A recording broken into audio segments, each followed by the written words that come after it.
Et vas-y que ça commence avec pas mal de bazar. C'est l'occasion de faire plusieurs petites recettes qui ne sont pas très compliquées, qui m'ont été demandées. Et j'en profite aussi pour exposer ma vaisselle jar parce que voilà, aujourd'hui, on va faire des croquants. Et on va pas juste faire des croquants, les classiques aux amandes ou à la noisette, je sais pas ce qui est le plus classique ou un mélange des deux.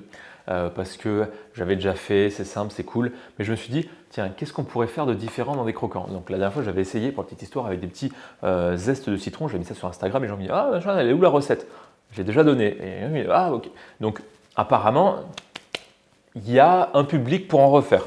C'est l'occasion aujourd'hui. Pourquoi il y a tout ça qui est déjà sorti? Parce que je m'ennuyais et que je me dis autant tout sortir d'abord. On va faire 4 types de croquants différents avec chacun un petit goût particulier. Donc il va y avoir, et de manière non exhaustive, amande citron, assez classique, noix du Brésil orange. Pourquoi? Parce que j'avais de l'orange et j'aime bien les noix du Brésil. En plus, elles n'étaient pas chères là ce matin, enfin aujourd'hui, enfin ces jours-ci. Après, je suis parti dans les lettres, j'ai fait cajou coco. Je me suis dit, parce que le nom sonnait bien, cajou coco ou coco cajou. Mais cajou coco, c'est mieux parce que y a bref. Et il y a aussi pistache pécan. Je voulais faire pistache pignon, mais quand j'ai vu le prix en magasin bio des pignons, je me suis dit, pécan, c'est très bien. Voilà. Parce que je blinde pas mal en noix. Et on va faire tout ça.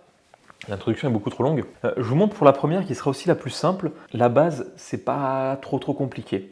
Je vais faire une recette avec 2 œufs. D'habitude, je fais une recette avec 3 œufs, mais je me suis dit, si j'en fais 4 avec 3 œufs, ça fera 12 œufs. Et quel est le problème? Vous me direz, je me suis dit, ça ferait un peu beaucoup. Donc, et est-ce que je vais faire avec un seul œuf? Non, un seul œuf, c'est pas assez. Donc, j'en suis arrivé à 2 œufs. Et les proportions, je vous les donnerai en description. Il y a même la recette qui est déjà faite. Est-ce qu'on peut le faire sans œufs? Peut-être. Jamais essayé. Donc, œuf, sucre. Je fais comme les vrais qui font des recettes. J'ai déjà tout mis en description. Il a changé, ce Fred. Une pointe de sel. Ici, à peu près 80-90 grammes de coco râpé. 200 grammes de noix de cajou. Et autant de cajou que de farine. Autant d'œufs qu'hectogrammes de farine. Et si c'est un peu sec, on adapte. Parce que si les œufs sont plus ou moins gros, plus ou moins petits, on adapte avec une pointe d'eau. Et là, ça va être aussi un petit peu de bicarbonate et de jus de citron pour que ça gonfle. Donc là, on veut cette préparation qui soit assez dure, assez sèche. De toute façon, le but du croquant, c'est qu'il soit bien sec. Et là, vous voyez, j'ai rajouté quoi? Une cuillère à soupe d'eau, ça suffit largement. Là, c'est de la farine T65. On pourrait mettre de la T110 largement, même presque de la complète, je pense que ça marcherait bien, j'avais déjà essayé. Après, le problème avec la noix de cajou, c'est qu'elle est globalement molle. Donc ça va peut-être être un peu moins croquant que ce que peuvent être les autres. Mais là, en gros, on a quasiment fini. Donc là, je vais essayer de faire des boudins assez longs pour faire des croquants assez fins. Voilà, le saladier est suffisamment propre pour faire les autres. Donc là, ce qu'on peut faire, ce que certains font, c'est qu'ils s'huilent d'olive les mains. Et pour étaler ça, mais je pense qu'avec la corne, ça peut le faire. Ça, je mets de côté 5 minutes, le temps de préparer les autres. On va partir plus ou moins sur le même principe, si possible sans coquille, ce serait parfait. Sauf que je ne vais pas mettre du sucre, je vais mettre du miel.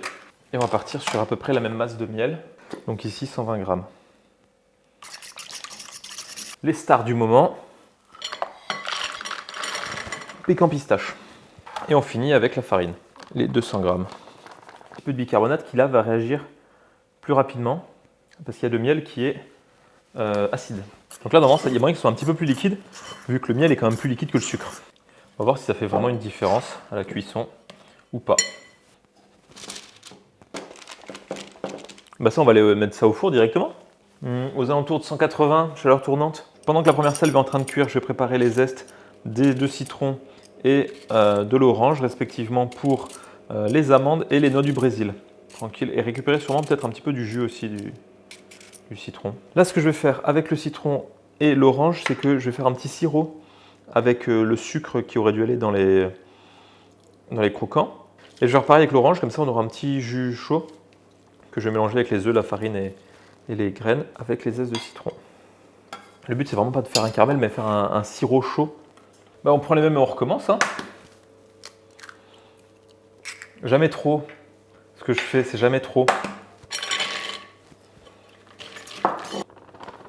Voilà, ce petit sirop de citron.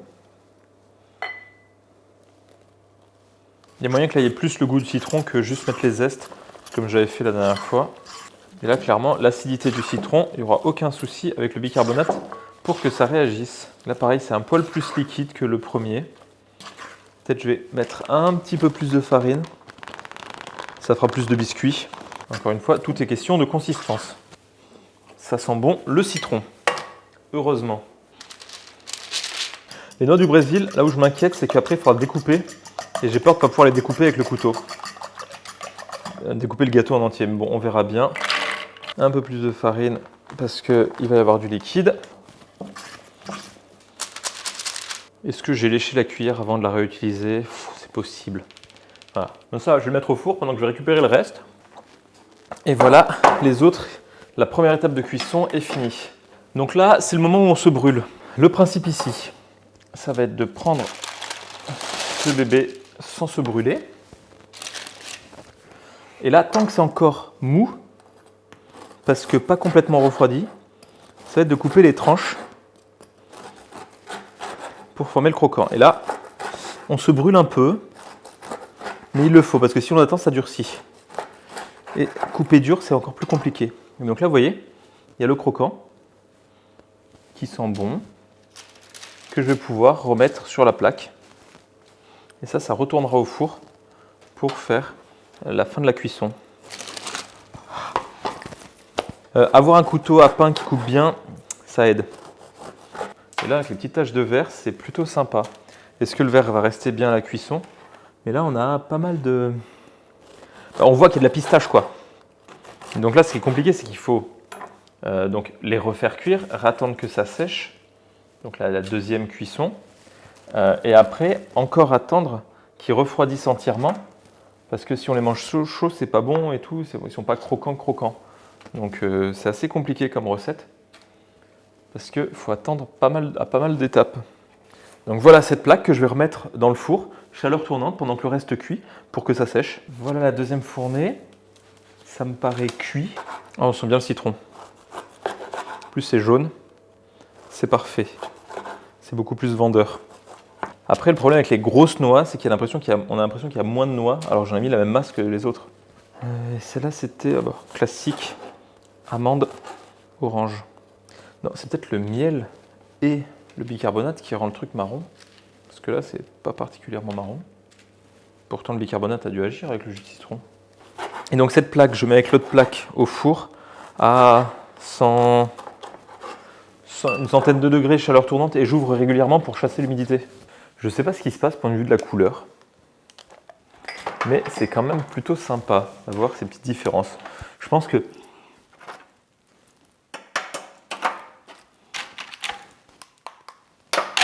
ils sont bien. Il a fallu pas mal de temps. Oh, je dois goûter ça. Il a fallu pas mal de temps, chaleur tournante pour les sécher. Je pense qu'il a fallu quasiment 1 heure. Mais ici, on a une montagne de croquants.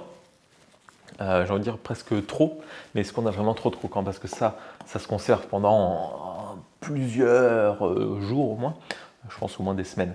Surtout que si c'est fermé hermétiquement comme ça, je pense que ça peut même peut-être tenir 1 mois. À voir. Voilà, donc j'ai les 4 qui sont prêts, ils sont vraiment bien durs. On aurait pu les laisser un peu moins si vous voulez le côté un peu plus biscuit, mais là où je vais vraiment, ça s'appelle un croquant, je veux que ça soit croquant, que ça croque une dent, quoi. Ici, on a les 4, vous avez vu de près, les 4 sortes différentes. Franchement, avec les noix du Brésil, ça rend vraiment bien parce qu'on se dit, il y a ce contraste de couleurs qui est super intéressant. La pistache aussi apporte ce vert. Ceux-là, ils sont très classiques. Mais un bon classique, c'est toujours bon. Ça sent l'orange, ça sent bien, c'est bon. Je les goûte rapidement. Hop, celui-là, noix de cajou. Est-ce que ça croque quand même avec la noix de cajou? Il est doux. De l'assiette. Mais sinon, pas sucré, mais vraiment coco-cajou. Ça passe bien ensemble. Hein. Pas trop de surprise, mais franchement, c'est bon. Hein. On est vraiment entre le rocher au coco et le croquant. C'est le rocher au croquant, ou un truc du genre. Voilà, si vous aimez la texture du croquant, le goût du rocher au coco, faites ça. Celui pistache, je ne suis pas sûr que la pistache apporte énormément de goût. À voir. Je vais prendre un petit coin. Si à chaque fois je mange un croquant entier, ça fera beaucoup. Avec le miel, il n'est pas très sucré, on sent un petit peu le miel. On sent bien la pistache. Bon aussi, peut-être pas mon préféré instinctivement, mais ce goût de pistache, il y a le petit goût de reviens-y. Surtout que là, avec 2 noix différentes, toutes les bouchées sont complètement différentes, hein, alors que l'autre c'est peut-être plus homogène. Le classique, j'aurais peut-être pu le prendre avant, mais bon. Là, vraiment, parce que je suis tombé sur un qui devait être sous un autre et qui n'est pas complètement sec, mais c'est bon, on est entre la navette à la fleur d'oranger et le croquant aux amandes. Bah oui, c'est à l'orange, donc forcément. Mais il y a vraiment cette vibe un petit peu de navette. Non, c'était au citron. Bah, je dis de la... ouais, non, c'était au citron, mais il y a quand même cette vibe Bon, ça reste agrume, hein. Ou alors je suis complètement très mauvais, vous faites pas confiance à ce que je dis. Mais ça reste bon, il y a un petit biscuit agrume. Il y a des navettes au citron, hein. Et enfin celui-là, qui est à l'orange. Et franchement, les quatre sont très différents. Et ça avec un petit thé, voire un petit quelque chose où en dessert, j'ai fait quelque chose de très simple, j'ai juste fait un petit flan, mais j'ai des croquants, voilà. Ça fait toujours son effet, je pense. Je sais pas où est-ce que je vais ranger ça, j'ai plus beaucoup de bocaux. Que je vais pas mettre que les mêmes là-dedans, je vais faire un assortiment quand même. Voilà. Bah, sur ce, merci beaucoup et à très bientôt. Voilà.